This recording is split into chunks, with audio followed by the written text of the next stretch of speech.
Sir Winston Leonard Spencer Churchill was born on the 30th of November 1874 in his family's ancestral home, Blenheim Palace in Oxfordshire. On his father's side, he was a member of the aristocracy as a descendant of John Churchill, the first Duke of Marlborough.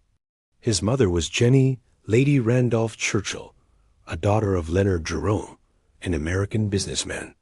Churchill was sent off to St. George's boarding school in Ascot at age 7, but academics weren't exactly his strong suit, and his unruly behavior didn't win him many gold stars either. Following his father's wishes for a military career, Churchill aimed for the Royal Military College at Sandhurst.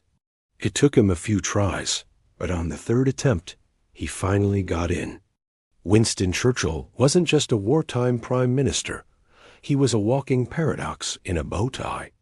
Churchill lived through the invention of television, 2 world wars, and the fall of the British Empire, and managed to comment loudly on all of it. He played a crucial leadership role in defeating Nazi Germany, particularly as Prime Minister of the United Kingdom from 1940 to 1945, during the darkest years of World War II. If you like what you see, please follow us.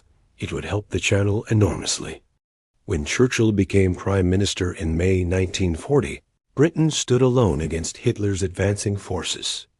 Churchill was a wartime strategist who oversaw military operations, coordinated with military leaders, and helped plan major campaigns including the Battle of Britain in 1940, Britain's successful defense of its skies, the North African Campaign, driving Axis powers out of Africa, and D-Day in 1944.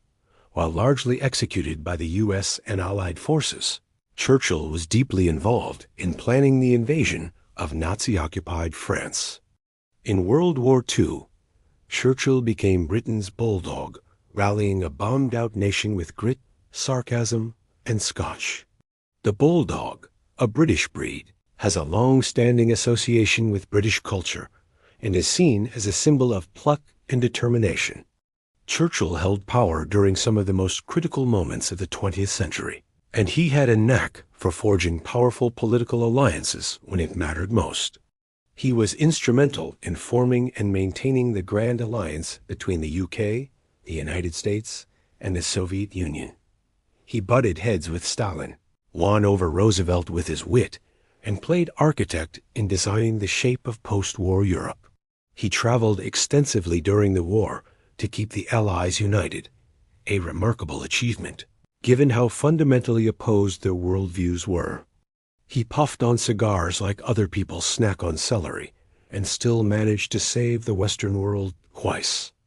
Churchill developed a taste for champagne around 1908, and let's just say it wasn't a casual hobby.